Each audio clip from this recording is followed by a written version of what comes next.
Jesus foi à montanha para rezar e passou a noite toda em oração a Deus.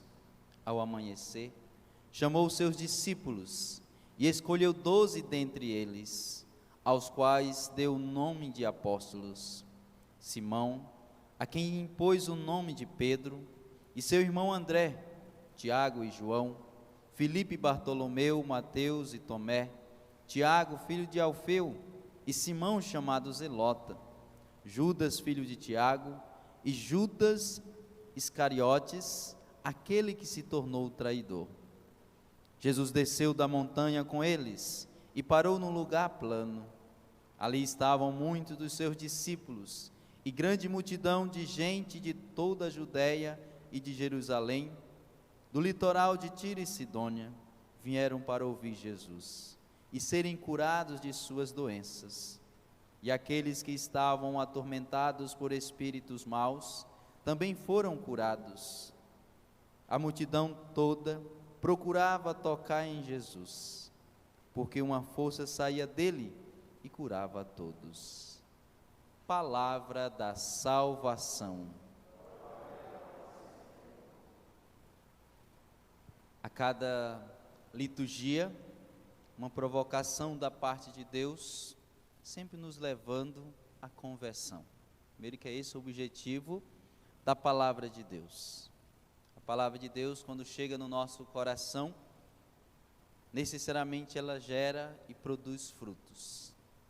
E o fruto que nosso Senhor quer produzir no nosso coração, a partir da liturgia desse dia 7 de setembro, desta terça-feira, exatamente nos levar a uma reflexão: quais atitudes nós estamos tomando, quais decisões nós estamos tomando, porque as atitudes e as decisões que estamos tomando, elas interferem diretamente na nossa vida, nos tornando pessoas melhores ou piores. Como assim, padre? Vamos voltar um pouquinho no Evangelho, você entenderá bem o que o padre agora vos fala. O Evangelho narra que Jesus chama ali, entre os discípulos, alguns para ser seus apóstolos, e nomeia 12.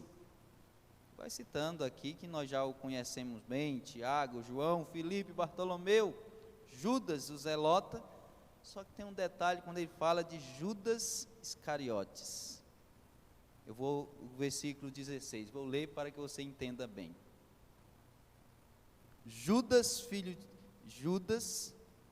de Tiago, e Judas Iscariotes, aquele que se tornou traidor. Vou até ler de forma bem pausada.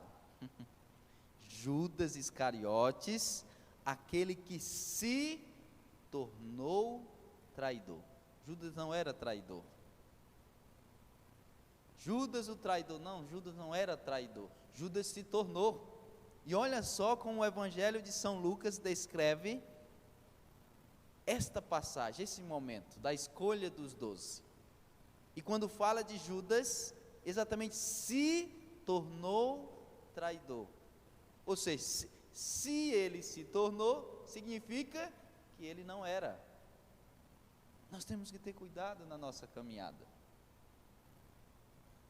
que aquilo que nós não éramos, possamos ser. Ou seja, talvez um dia, após a nossa conversão, nós nos convertemos, e foi uma conversão sincera e verdadeira, só que nós não progredimos na conversão. Conclusão, voltamos a ser o que nós éramos antes da conversão. É preciso ter cuidado, que o Judas Iscariotes, que não era traidor, se tornou. Será que o padre Elenildo também não pode se tornar um traidor? Traidor do Evangelho, traidor da doutrina, traidor da palavra de Deus? É possível. Nós somos sempre uma potência, ou a nos santificarmos, ou o contrário. Somos sempre uma potência, ou à santidade ou ao pecado. Depende da escolha que nós fazemos. E é preciso fazer a escolha todos os dias por nosso Senhor Jesus Cristo. Vamos lá no versículo 6 da primeira leitura de hoje. São Paulo vai dizer: irmãos, assim como aceitastes a Cristo Jesus como Senhor, assim continuai a guiar-vos por Ele. Olha só, continuai. É preciso continuidade. Alguns de nós nos convertemos, esse ponto de partida de conversão, só que às vezes paramos, e não podemos parar.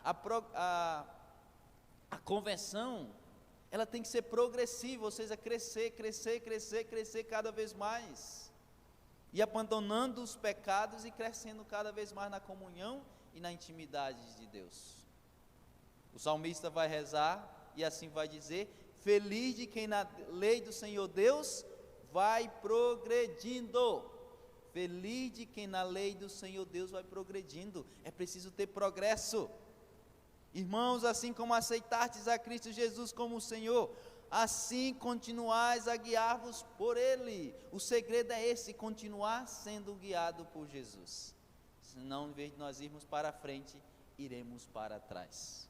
Não somos caranguejos. É preciso caminhar para frente. Mas como é que alguém caminha para frente? Se ela for guiada por Jesus. Guiada por Jesus. No versículo 8: estais alerta para que ninguém vos enrede com sua filosofia e com doutrina falsa. Quantas vezes nós deixamos de acreditar em Jesus, acreditar na igreja, acreditar na doutrina, para acreditar em filosofias, acreditar em ideologias? Não, nós temos que acreditar no Evangelho e não em doutrinas falsas. E aqui, doutrinas falsas, nós poderíamos ter um leque de possibilidades, e no nosso contexto hoje mais ainda. Mas o que São Paulo está dizendo, não é ser fiel às filosofias e doutrinas falsas, pagãs. Não, é ser fiel à palavra. Esse é o segredo: ser fiel à palavra do Senhor. Observe que alguns governantes têm o seguinte discurso: é preciso investir mais na educação, porque se investe mais na educação, nós teremos uma pátria, um Brasil diferente.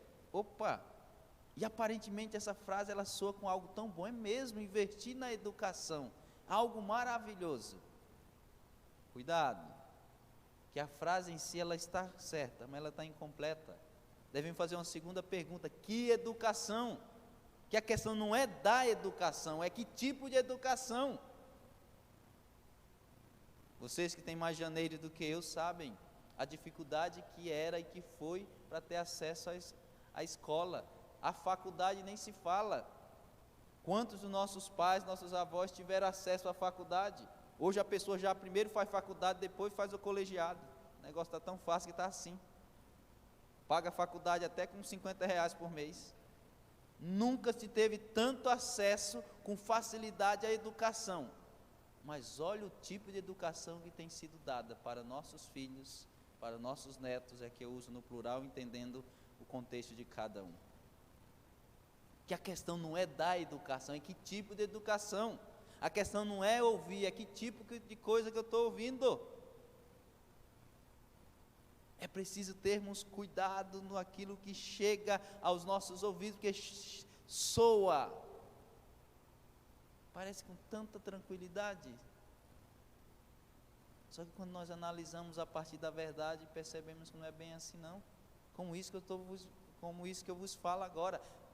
É preciso melhorar a educação, é preciso melhorar o conteúdo, que o problema não é a educação em si, o problema é o conteúdo da educação, o conteúdo que é dado, um conteúdo no dia de hoje ideologizado, cheio de ideologia.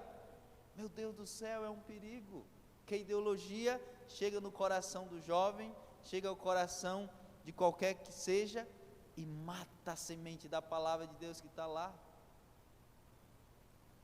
Quantos dos nossos jovens, e nós padres tocamos nisso muito concreto, nos atendimentos, nas confissões, eram jovens santos, vivendo a doutrina, pisou na faculdade, já não se confessa mais, pisou na faculdade, já não está comungando mais, já nem vai na igreja. E vocês pais talvez estejam passando por situações semelhantes a essa. Ou seja, tudo isso para dizer assim, que o problema não é a educação, é o conteúdo da educação. Só que isso pode afetar nós, independente do lugar que estamos. Se é dentro de uma faculdade ou não. Algumas ideologias que chegam a nós. Nós precisamos fazer sempre a opção pela palavra de Deus. Esse é o segredo. São Paulo deixa claro. Assim continuais a guiar-vos por Ele, por Cristo. Nós devemos ser guiados por Cristo e não por ideologia. Olha só o pecado que às vezes nós cometemos. Somos capazes de acreditar no discurso de uma pessoa e desacreditar na palavra de Deus. Acreditar num professor e desacreditar de Jesus, desacreditar da igreja, desacreditar da doutrina. Olha o absurdo. E às vezes nós vamos aceitando isso com tranquilidade. Daqui a pouco estamos cheios de ideologia e não cheios de Deus. É preciso estarmos cheios de Deus e não de ideologias. Cada vez mais precisamos deixar sermos guiados por Jesus, pela palavra, pela doutrina, pelos ensinamentos da igreja. Esse é o segredo. Quem é guiado por Jesus, pela doutrina, pela igreja, não erra. Permanece com Jesus. Pode vir ondas de ideologias, vai igual o vento, chega e passa. Se formos guiados pela palavra, pela doutrina, nós vamos conseguir chegar na nossa meta, que é o céu. Mas se nós nos guiarmos por ideologias e não pela palavra, nós não chegaremos muito longe. Eu concluo repetindo o que eu comecei a vos falar no início desta homilia. Judas se tornou, ele não era. Tomemos cuidado para que nós também não nos tornemos traidores. Talvez hoje não somos. Estão vivendo a fidelidade, nos confessando, participando da missa diariamente, buscando a Jesus, rezando o terço, fazendo penitência. E amanhã? É preciso escolher por Jesus todos os dias, para que também nós não nos tornemos traidores. Gostou desse vídeo? Acesse nossa playlist para assistir outros vídeos do canal. Se inscreva agora mesmo no meu canal, Padre Helenildo Pereira. Deixe o seu joinha, ative o sininho para receber notificações e não se esqueça de compartilhar, para que mais pessoas sejam alcançadas pela evangelização. Que Deus abençoe você e até o próximo vídeo.